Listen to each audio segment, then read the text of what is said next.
তো 10, 11, 12 জিলহজ মাসের এই 3 দিন মানে কোরবানির দিন আমরা যেটারে বলি, তারপরের 2 দিন সহ এই 3 দিনের ভিতরে যদি কারো কাছে 52.5 বড়ি রূপার সমপরিমাণ টাকা মূল্য থাকে, তাহলে তার উপরে কোরবানি ওয়াজিব। 52.5 বড়ি রূপার দাম সর্বোচ্চ যদি 1000 টাকা করে হয় বড়ি, রূপার বড়ি কম, স্বর্ণের বড়ি বেশি। রূপার বড়ি 1000, 1200, 1300, কখনো কখনো 2700 টাকাও হয়। তাইলে যদি 1000 করে গড়ে হয় তাহলে 52,500, 52,500 কিনা এই ঈদের দিন, কোরবানির ঈদের দিন এবং তারপরের 2 দিনের মধ্যে যে কোনো টাইমে কারো কাছে যদি নিজের ঘরের এই মৌলিক প্রয়োজন, ওই যেটা আমি বললাম হাওয়ায় যে আসলি, বউ বাচ্চার বাজার, ওষুধপত্র সহ আমরা মৌলিক খরচ যেটা মোটা দাগে, এই মৌলিক খরচ যা তার অতিরিক্ত যদি ওই পরিমাণ টাকা সম্পদ কারো কাছে থাকে, তার উপরে কুরবানি ওয়াজিব। রাসূলুল্লাহ সাল্লাল্লাহু আলাইহি ওয়াসাল্লাম বলেন, যে ব্যক্তি সামর্থ্য ছিল অথচ হজ না করে মৃত্যুবরণ করলো, আমি শুধু তর্জমাটা বুঝাচ্ছি, তো আল্লাহর নবী সাল্লাল্লাহু আলাইহি ওয়াসাল্লাম স্পষ্ট বলছে সে যেন ইহুদি হয়ে মরলো অথবা খ্রিস্টান হয়ে মরলো। এই 2টা শব্দ বলছে, ফালিয়ামুত ইনশাআ ইয়াহুদিয়ান ওয়া ইনশাআ নাসরানিয়ান। সে যেন মরলো কি হয়ে, হয় ইহুদি নয়তো কি, তার মানে মুসলমান হয়ে মরলো না, কাফের হইয়া মরল, বেঈমান হইয়া মরল।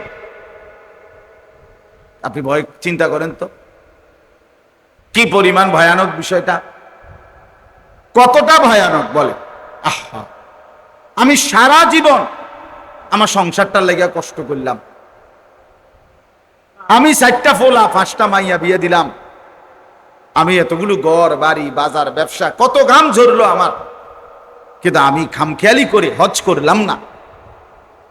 এই বউ বাচ্চা গুলারে খাওয়াইতে গিয়া বাড়ি ঘর বিল্ডিং কেহই নিজের টাকাটা সবটা নিজে বন খায়, বলে না আমি দিয়া সব দিয়া বন কিনালাম, বিজে বিজে খামু, এরুমনি। মানুষ তার উপার্জনের সব টাকা নিজের পেটে রুকানে লেগে ইনকাম করে। কথা বলেন না কেন? স্ত্রী সন্তানের জন্য মানুষ সবটুকু কোরবানি করে। কত মানুষ, কত অভিভাবক, পরিবারের প্রধান বাচ্চা কাচ্চার মুখের দিকে তাকাইয়া নিজের সুখ আহ্লাদ সব কোরবানি করে দেয়। নিজে একটা গেঞ্জি, সন্তানের 10টা গেঞ্জি, নিজের একটা লুঙ্গি, সন্তানের 10টা লুঙ্গি, নিজে খায় কোন রকম, সন্তান আরামসে থাকে। কেন? আমার বাচ্চা, আমার সংসার, আমার ছেলে মেয়ে। আমি এবছর রমজানে উমরায় ছিলাম যখন মক্কা শরীফ, তো ওইখানে আমি মক্কায় বাংলাদেশি যে প্রবাসী ছেলেরা থাকে, আমাদের প্রবাসী, ওদের সাথে আলহামদুলিল্লাহ আমার অনেক সম্পর্ক, অনেক প্রবাসী আমগরে মহব্বত করে, ওইখানে গেলেও দৌড়ে আসে, দেখা করে। তো আমি এইবারও মক্কা শরীফ কাছাকাছি হালাকা আছে, ওইখানে আমি গেছি। ওনাদের এরকম হোটেলে তারা যেখানে থাকে প্রবাসীরা, ওদের এরকম রোমের মধ্যে বয়ান করছিলাম রাতে, এই সময় রাতের প্রায় 1:30, 2টা বাজে এই সময়। তো প্রায় 26, 27 জন বা 30 জন হবে এরকম ছেলে পেলে আসছে। তো এরপরে আপনার ওখানে অনেকক্ষণ প্রবাসীদেরকে বয়ানের পরে একটা ছেলে, ব্রাহ্মণবাড়িয়ার বাড়ি, আমারে পরে জড়ায় ধরা বলতেছে যে আমি আজকে 8 বছর বিদেশ, এই 8 বছরে কোনোদিন আমি একজন ভালো ডাক্তার আমার কোনো রোগ শোকের জন্য দেখাই নাই। হুজুর কসম দেখাই নাই। কেন? কয় এখানে ডাক্তার দেখাইলে যে ওষুধপত্র চিকিৎসা যা দেয়, এগুলো যদি আমি সবটা খরচ করতে যাই আমার 15-20 হাজার টাকা চলে যাবে, তো আমি বাড়িতে পাঠাবো কেমনে? আমার বউ বাচ্চার জন্য টাকা পাঠাবো কিভাবে? এই জন্য ব্যথা বেদনার দুই একটা ওষুধ টষুধ ট্যাবলেট খাইয়া পইরা থাকি। তো ছেলেটা আমার বলতেছে, 8 বছরে আল্লাহর কসম আমার ব্যক্তিগত সুখ আনন্দ বলতে কি জিনিস আমি জানি না, আমি কোনোদিন দেখি নাই হুজুর। আমি সারাক্ষণ আমার ফিকির থাকে হুজুর, বউ বাচ্চা, মা, বাড়ি ঘরে কিছু টাকা যেমনে পারি পাঠাক। এভাবেই তো সবাই, এভাবেই মানবেতর ভাবে থাকে, কষ্ট করে থাকে। একটা রুমে 12 জন 14 জন, কেউ চকিতে কেউ ফ্লোরে মিলাই জিলাইয়া থাকে। নিজেরা রান্না করে খায়, নিজেদের কাপড় নিজেরা ধোয়, নিজেদের কাপড় নিজেরা ধোয়। 12 ঘন্টা 14 ঘন্টা ডিউটির পর এক ইঞ্চি, আমি যেমন আমি এই রাত্রে সারাদিন দৌড়াদৌড়ি করে রাতের 3টা 3:30 বাসায় গেলে তা আমার শরীরে তো আর কোনো বলই থাকে না, তখন একেবারে দুর্বল হয়ে যায়। তো একজন মানুষ 12-14 ঘন্টা ডিউটির পরে তার শরীরে আর ক্লান্তিটা কেমন? আর বিদেশে ফাঁকি তো দিতে পারে না, আমরা দেশের মতো সদবদ ফাঁকি ঝুঁকি আছে এখানে। তো সবকিছুই তো ক্যামেরা, সবকিছুই ক্যামেরার মাধ্যমেই তো জরিমানা, গারামা। গারামা মানে জরিমানা, শুধু গারামা। সৌদি আরবে দেখছি ট্রাফিক রে, রাস্তার যে ট্রাফিক, এই যে গাড়ির ড্রাইভার, ট্রাফিক রে আমার মনে মালাকুল মৌত রে এত ভয় করে না, ট্রাফিক রে এত ভয় করে না সৌদি আরব। এতটা কঠোর ট্রাফিকের আইন। তাইলে আমার বলার উদ্দেশ্য হলো, এত কষ্ট করে একটা মানুষ জীবনের সবটুকু পরিবার, স্ত্রী, সন্তান সবার জন্য দিয়ে দিল, বিনিময়ে যদি কবরে গিয়া শুনে তার মরণ ইহুদির মরণ হইল, খ্রিস্টানের মরণ হইল, বেঈমানের মরণ হইল, আহা আফসোসটা কেমন হবে? কথা বলেন না? হায় হায় রে, 3টা ফুট বিদেশ পাঠাইলাম, 3বারও 36 লাখ টাকা ব্যবস্থা করতে আসছি, হজের বুঝি 5 লাখ টাকা ব্যবস্থা করতে পারলাম না হইলে। কথা বুঝছেন না? তখন আফসোস করবে কিনা? তখন তো এটা বলবে, আহারে কি করলাম রে, হায় হায়, এরম জানলে তো এত বড় ভুল আর করতাম না আমি, বোকামিটা কি বোকামিটা করলাম রে। টাকা 5-6 লাখ তো কষ্ট করে ব্যবস্থা হয়েই গেল, যাইতেই তো পারতাম, জমি এক কোনা দিয়ে গুদুর বেচ চালাইলেই তো হইতো, 2 শতক জায়গা বেচলে তো 60, কিন্তু গেল না। কোন মুসলমানের কাছে আপনার মনে করেন এই রাস্তার পাশে বাড়ির ভিটা ছাড়া রাস্তা বা খেতে, যে কোনো খেতে ফসলের জমি আর কি, একজনের আছে 10 শতক, এখান থেকে 3 শতক যদি বিক্রি করে তো মনে করেন 3 লাখ টাকা করে যদি শতক, তো 3 × 9 লাখ। একজন মুসলমান আল্লাহর ঘরে যাওয়া, থাকা, আসা, এইটুকুর জন্য যে খরচ, আর ওই সময়টা তার স্ত্রী, সন্তান, পরিবার পরিজনের জন্য যেই টাকা খরচ লাগে, বাজার, ওষুধপত্র, গ্যাস বিল, বিদ্যুৎ বিল, পানির বিল, বই খাতার টাকা টোকা মিলাইয়া 1.5 মাস, এই 1.5 মাসে যদি কারো ফ্যামিলির, মনে করেন আমি, তো আমার ফ্যামিলিতে আমি, আমার বিবি আর আমার ছেলে মেয়ে 4 জন, তো আমরা 6 জন। তো 6 জন মানুষ যদি 2 মাস বাজার সাজার এই সব কিছু লাগে, যা ওষুধপত্র মিলাইয়া জরুরি যা মৌলিক যা লাগে, কত? 2 লাখ। 2 লাখ টাকা লাগবে। আচ্ছা, রাজার হালেও যদি খায় তত 2 লাখ টাকা লাগবে না। আচ্ছা, ধরে নিলাম 2 লাখ এদের খরচার জন্য। আর ওই হজের সর্বোচ্চ টাকা 7 লাখ, এই আসা যাওয়া, এখন বাইরে গেছে, আগে না কম ছিল, আরো 2 বছর আগে। তাইলে এই 6-7 লাখ টাকা হজের, আর এখানে 2 লাখ, তো 9 লাখ হলো না? কথা বলেন না? 9 লাখ হলো কিনা?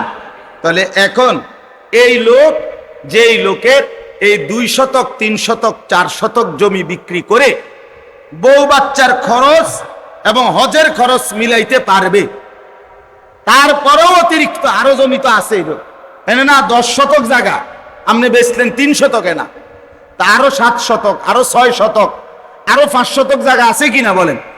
তো এইটা ছাড়া আপনার আর জমি নাই, আর ইনকাম নাই, আপনি কি হারা বছর সিরিয়াস আবার? তো আরো ইনকাম আছে, তার বাজারে দোকান আছে, তার ব্যবসা আছে, তার কৃষি ক্ষেত খামারে যে ধানগুলো হয়েছে এবার, এই সবটি ধান কোনো ওনার নিজের ঘরে রান্নার জন্য না, বরং কিছু বেচবো সময়ে সময়ে, আছে না এমন কি? আছে। এই সবগুলো মিলাইয়া তো আরো টাকা আছে, কিন্তু শুধু কিচ্ছু নাই, শুধু এই 10 শতক বসত বিটা জাগার অতিরিক্ত এই 10 শতক জায়গা দিয়ে এক অংশ বিক্রি করলেই পরিবারের খরচ, হজের খরচ মিলানো যেত। এখানেই আরো জমি আছে, আলগাড়ি বাদে দিলাম, টাকা টুকা সব বাদ। শুধু এটুকু থাকার কারণেই আল্লাহর কসম ওই মুসলমানের উপরে হজ ফরজ। সূরাটার নাম সূরায়ে আলে ইমরান। এই সূরার 2টি আয়াত 96-97 আপনাদের সামনে আমি তেলাওয়াত করেছি। যেহেতু এখন হজ এবং কুরবানি এটারই মৌসুম, হজের মাস, এবং সামনে আমাদের জন্য কুরবানিও, তো বিশেষ করে হজ্জের মৌসুমে ওলামায়ে কেরাম, মসজিদের খতিব সাহেবগণ, মাহফিলের বক্তা ওয়াইজগণ এই মৌসুমে যখনই বয়ান করে স্বাভাবিকভাবে হজ্জের উপরে, কুরবানির উপরে আল্লাহর বান্দাদেরকে বয়ান করে, কথা বলে। কারণ শীত সিজনে যখন আমাদের অঞ্চলে ব্যাপক মাহফিল হয়, বড় বড় সম্মেলন হয়, মাহফিল হয়, স্বাভাবিকভাবে আমাদের দেশে তো শীত মৌসুমের ওই 5 মাস 4-5 মাস প্রতিদিন বড় বড় বিশাল বিশাল সম্মেলন হয়। আলহামদুলিল্লাহ, অনেক বক্তারা বয়ান করে, ইন্তেজামও বড় হয়, 2, 4, 5, 10 লাখ টাকা খরচ করে বড়সড় আয়োজন হয়। কিন্তু ওই সময় যেহেতু হজ্জের মৌসুম থাকে না, স্বাভাবিকভাবে কুরবানি, হজ এই নিয়ে আলোচনা তেমন একটা হয় না। এই সময়টাই জন্য ওলামায়ে কেরাম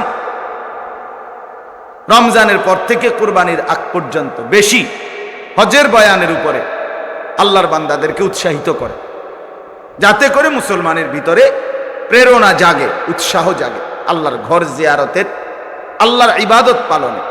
মনে রাখতে হবে একটা বিষয়, মানুষ মাত্রই স্বাভাবিকভাবে অর্থ, টাকা জমিয়ে রাখা, টাকা খরচ নিজের একান্ত প্রয়োজন ছাড়া অন্য কাজে খরচ করতে চাওয়া, এটা মানসিকতাটা কম। মানুষ স্বভাবজতভাবেই মানুষের মধ্যে কিছুটা কৃপণতা, কারো কম কারো বেশি, কিন্তু এটা মানুষের মধ্যে। এই জন্য কোরআনুল কারীমের মধ্যে ইনফাক ফি সাবিলিল্লাহ, আল্লাহর রাস্তায় আল্লাহর দেওয়া সম্পদ থেকে খরচ, ব্যয়, এটার প্রতি প্রচন্ডভাবে গুরুত্ব আরোপ করা হয়েছে। কারণ মানুষ স্বাভাবিকভাবে আল্লাহর পথে খরচ করতে চায় না। যেমন যাকাত, অধিকাংশ মুসলমান এটা আর্থিক, টাকা পয়সার সাথে সম্পৃক্ত, এটা আদায় করতে চায় না। কোরবানি এটা যেহেতু আর্থিক সম্পদ, টাকা ব্যয় করতে হয়, এটা সর্বস্তরের মুসলমান ঠিক যতজনের উপরে পুরুষ নারী ফরজ হয়, ওয়াজিব হয়, সবাই আদায় করতে চায় না। দেয়, কোরবানি দেয়, ওই ঘরে মন চাইলে দিল আর কি। বাড়িতে আমরা ঘরে একটা কোরবানি, আচ্ছা হইছে, আমরা একজনের দিছে আর কি, তা কোরবানি না করতে দাও, এই মানে এটা দেও না, তো এটা তো আসলে এটা একটা তামসার বিষয় না, এটা তো শরীয়তের বিধান, এটা তো ওয়াজিব। ঠিক এই 5 জনের উপরে ওয়াজিব হইলে 5 জনেই দিতে হইবে।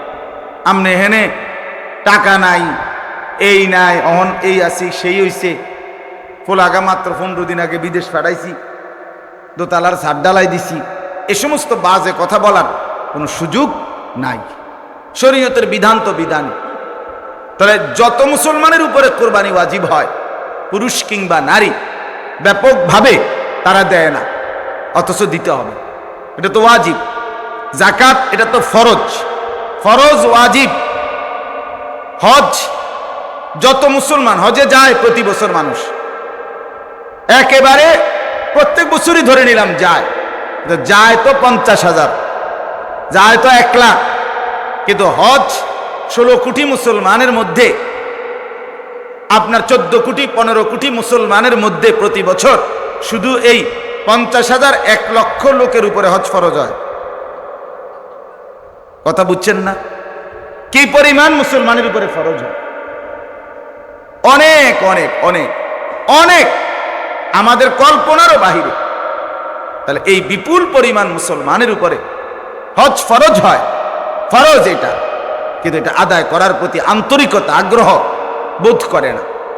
কারণ ওই যে টাকা খরচের বিষয়, এটা সে এই জন্য পাত্তা দেয় না। আমার আগে মাগরিবের আগে মাওলানা বয়ান করছে, খুব সুন্দর, অনেকক্ষণ। ওইখানে মাওলানা সাহেব, আপনারা অনেকে ছিলেনও না, অনেক সুন্দর কথা বলছে ওই সময়। এই হজ্জের উপরে অনেকগুলো হাদিস শুনাইছে। রাসূলুল্লাহ সাল্লাল্লাহু আলাইহি ওয়াসাল্লাম বলেন, যে ব্যক্তি সামর্থ্য ছিল অথচ হজ না করে মৃত্যুবরণ করলো, আমি শুধু তর্জমাটা বুঝাচ্ছি, তো আল্লাহর নবী সাল্লাল্লাহু আলাইহি ওয়াসাল্লাম স্পষ্ট বলছে, সে যেন ইহুদি হয়ে মরলো অথবা খ্রিস্টান হয়ে মরলো। এই দুইটা শব্দ বলছে, ফালিয়ামুত ইনশা ইয়াহুদিয়ান ওয়া ইনশা নাসরানিয়ান। সে যেন মরলো কি হয়ে, হয় ইহুদি নয়তো কি, তার মানে মুসলমান হয়ে মরলো না, কাফের হইয়া মরল, বেঈমান হইয়া মরল। আপনি ভয় চিন্তা করেন তো কি পরিমাণ ভয়ানক বিষয়টা, কতটা ভয়ানক বলে। আহা, আমি সারা জীবন আমার সংসারটার লেগে কষ্ট করলাম, আমি 4টা ফোলা 5টা মাইয়া বিয়ে দিলাম, আমি এতগুলো ঘর বাড়ি বাজার ব্যবসা, কত ঘাম ঝরলো আমার, কিন্তু আমি খামখেয়ালি করে হজ করলাম না।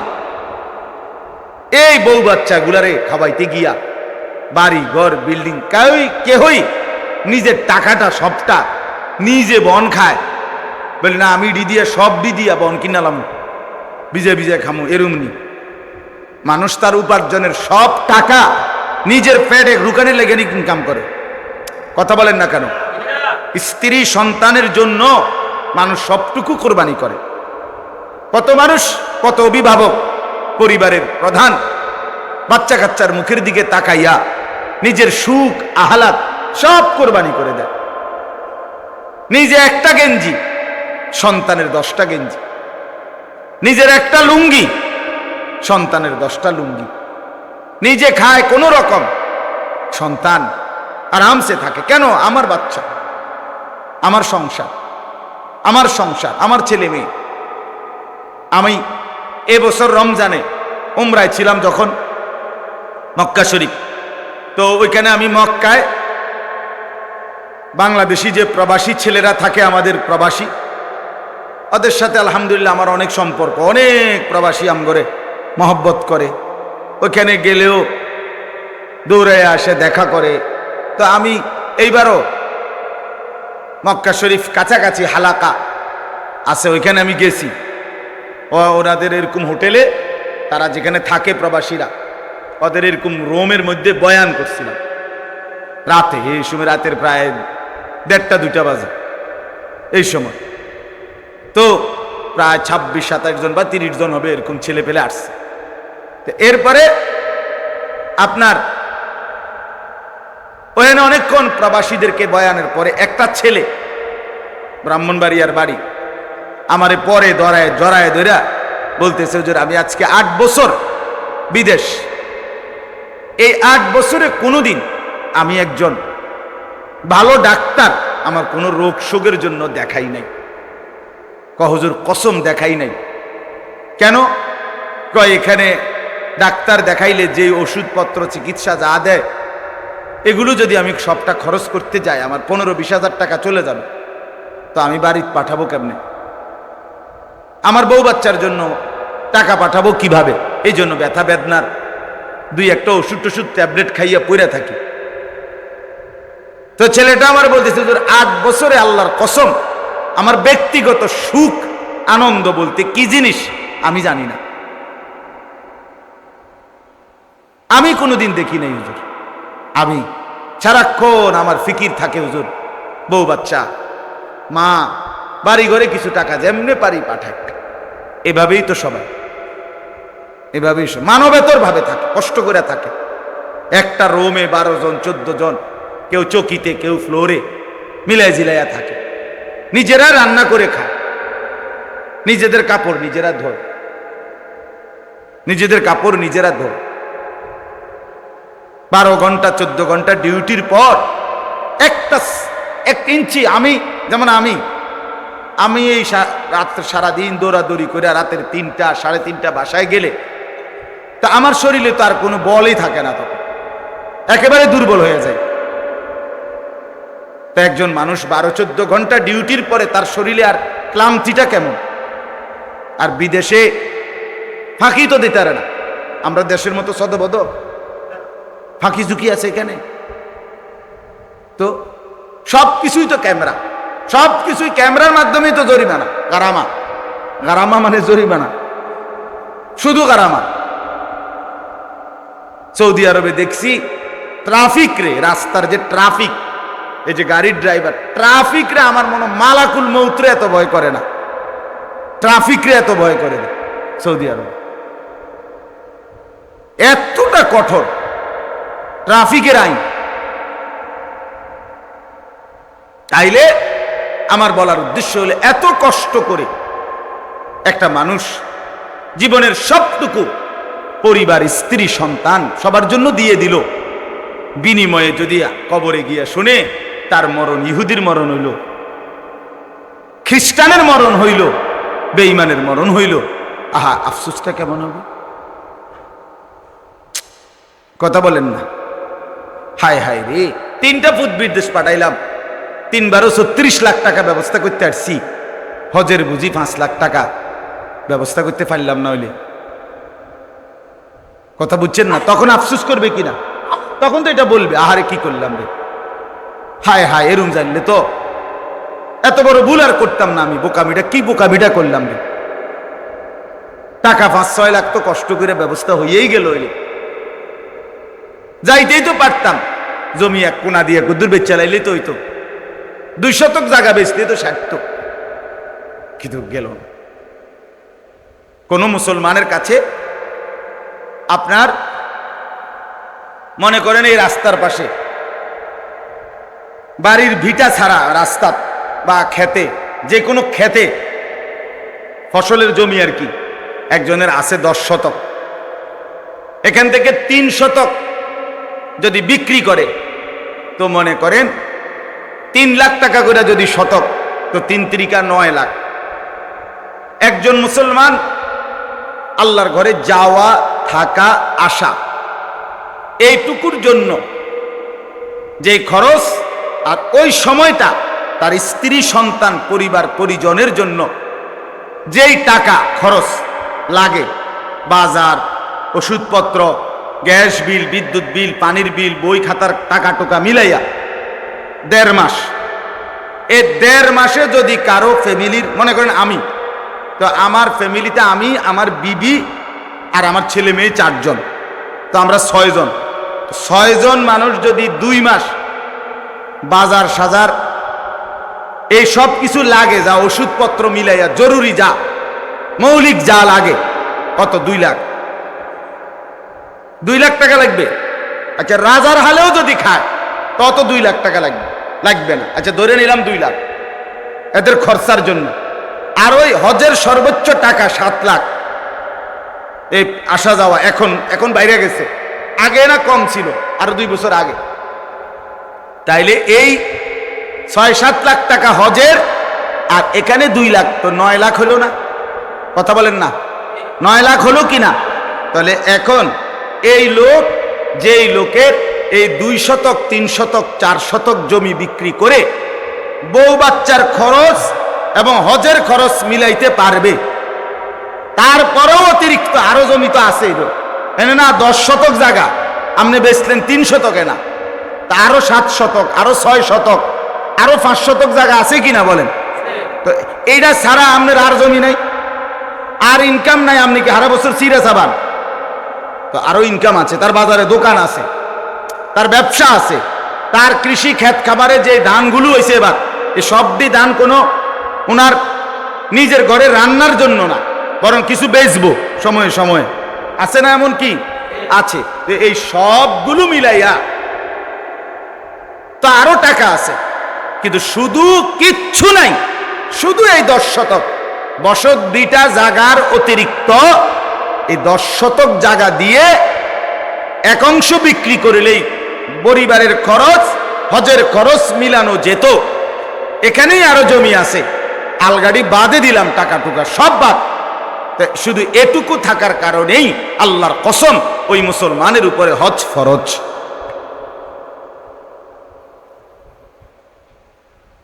এবারটা বইয়া রয়েছে, এবার আর ফুতে যে বছর বিদেশ থেকে টাকা দিব তো ওই হেবাটা হজে যাবে। আমাদের জমিটি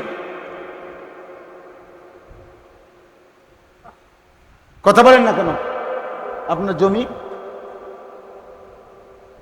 হেবাটা বইয়া রয়েছে, ফুতেরা যদি ফাড়া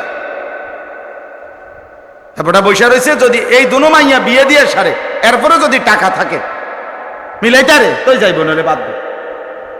উনি বসে রয়েছে, যদি এই বিল্ডিং এর কাম শেষ করতে পারে তাইলে হজে যাবে।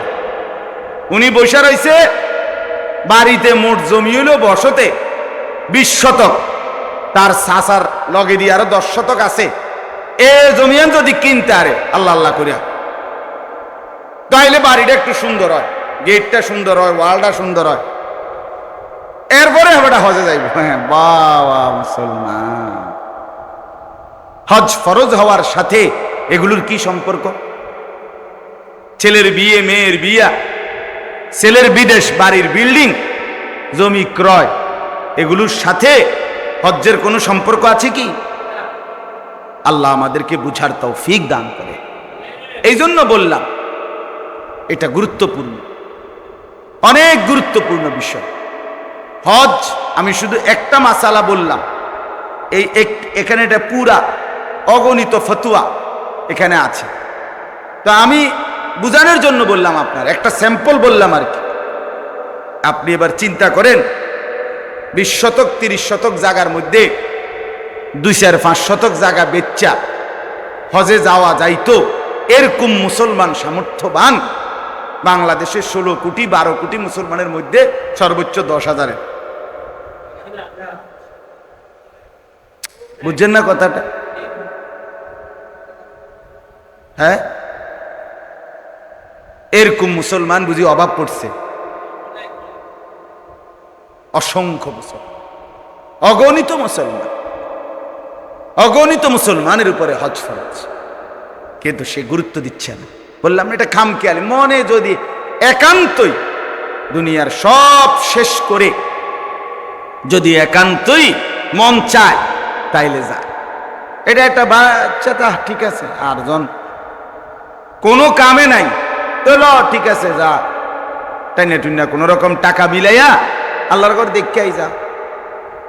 এটা কি মানে এই একটা খামখেয়ালি কথা? এটা ফরজ না তো? 5 ওয়াক্ত নামাজ এটা খামখেয়ালি নাকি ফরজ? তো হজ তো ফরজ, যাকাত তো ফরজ। এই জন্য আমি আপনাদের কাছে অনুরোধ করলাম, প্রথম আরো অনেক মাসআলা আছে হজ্জের, কোরবানির, কিন্তু এটা আপনাদেরকে বললাম একটা। আচ্ছা, কোরবানির কথাটা এবার বলি একটু, এরপরে তরজমা বলুন। কোরবানির বিষয়ে দেখেন, শুধু একটা উদাহরণ শুনেন। কোন মুসলমান কোরবানির 3 দিন, অর্থাৎ 10ই জিলহজ কোরবানি হয়, যেদিন আমরা কোরবানি করি এটারই জিলহজ, তো কোরবানির দিন এবং তার পরের 2 দিন।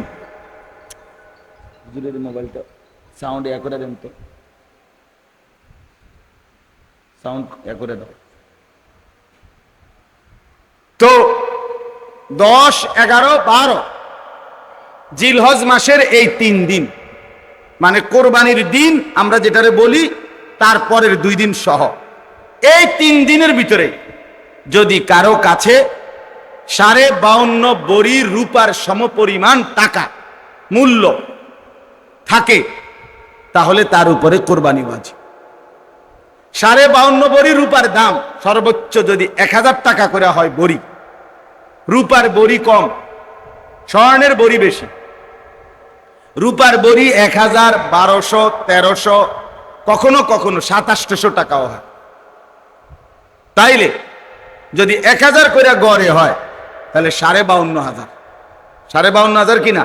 এই ঈদের দিন, কোরবানির ঈদের দিন এবং তারপরের 2 দিনের মধ্যে যে কোনো টাইমে কারো কাছে যদি নিজের ঘরের এই মৌলিক প্রয়োজন, ওই যেটা আমি বললাম হাওয়ায় যে আসলি, বউ বাচ্চার বাজার, ওষুধপত্র সহ আমরা মৌলিক খরচ যেটা মোটা দাগে, এই মৌলিক খরচ যা তার অতিরিক্ত যদি ওই পরিমাণ টাকা সম্পদ কারো কাছে থাকে তার উপরে কুরবানি ওয়াজিব।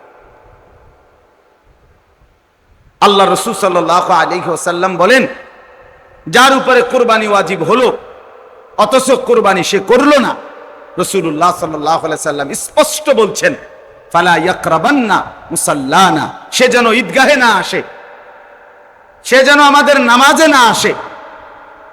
এই অপদার্থ তুই ঈদের নামাজ পড়তে আসবি না।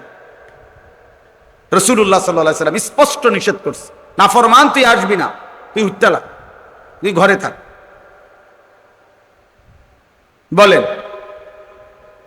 তাইলে জিলহজ মাসের এই 3 দিন, কোরবানির 3 দিন, মনে করেন আপনি গতকালকেও আপনার কাছে টাকা ছিল না, কিন্তু আজকে কোরবানির দিন বা তারপর দিন সকালবেলা আপনি একজনের থেকে 70,000 টাকা পাইতেন, এবারে আজকে দিছে টাকা, ভাইটাই সেই ঈদের উপলক্ষে এই টাকাটা আজকে দিছে। এই টাকাটা ছাড়াও আপনার ঘরের পরিবারের সংসারের যা প্রয়োজন তা চলবে, সমস্যা নাই। এই টাকাটা তো আমি ধরছি না হিসাব, এই আজকেই টাকাটা পাইছেন, আজকে তো আগামী এই 3 দিনের সন্ধ্যার আগে আগে আপনার জন্য কোরবানি ওয়াজিব।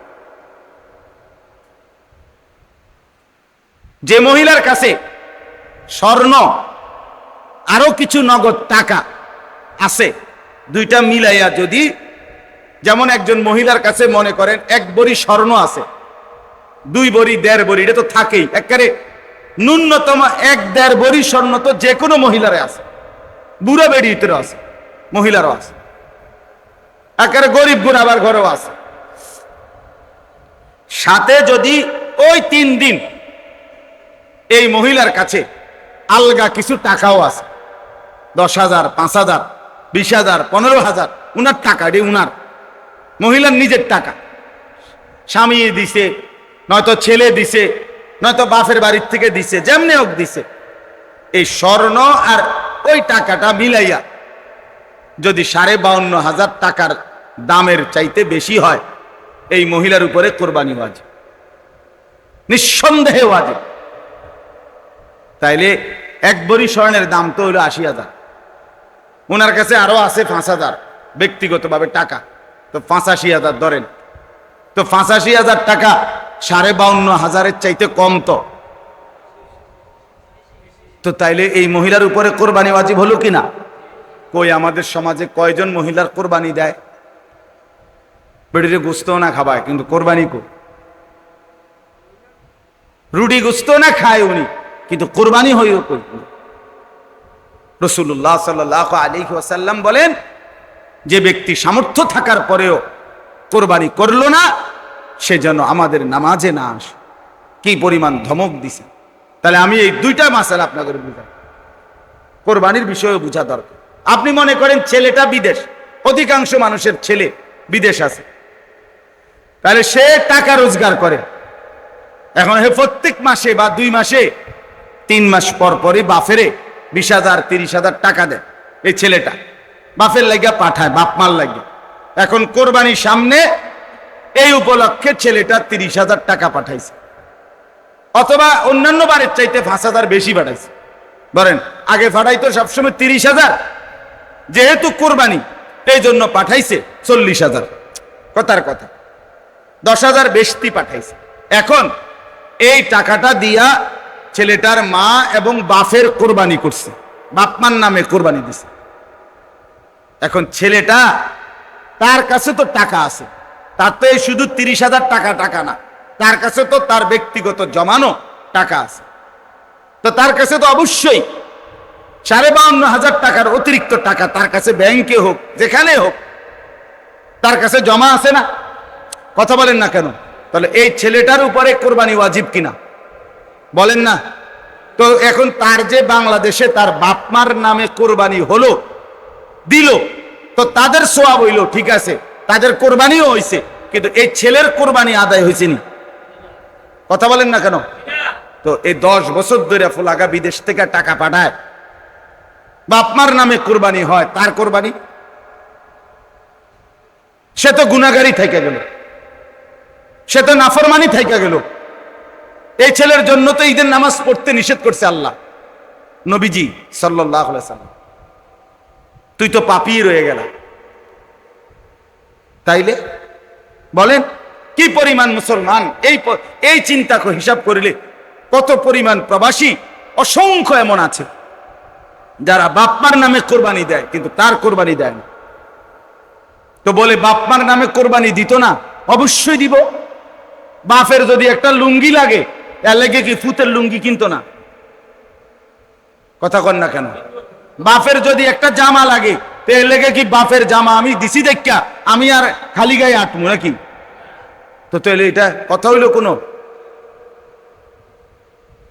বাপের নামে কোরবানি দিলাম দেখা, মার নামে কোরবানি দিলাম দেখা আমি কোরবানি দেব না, এটা কোন কথা?